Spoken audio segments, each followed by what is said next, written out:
Hi friends, welcome back to Subbu's Cafe. Today we are going to prepare beetroot khichdi. This is also called beetroot pachadi. It is a very healthy and refreshing dish which can be served alongside rice. If you are watching my channel Subbu's Cafe for the first time, please do subscribe to my channel and press the bell icon. So let's start.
Like this wonderful recipe.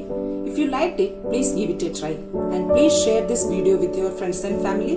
Thank you so much for watching Subbu's Cafe, where happiness is homemade.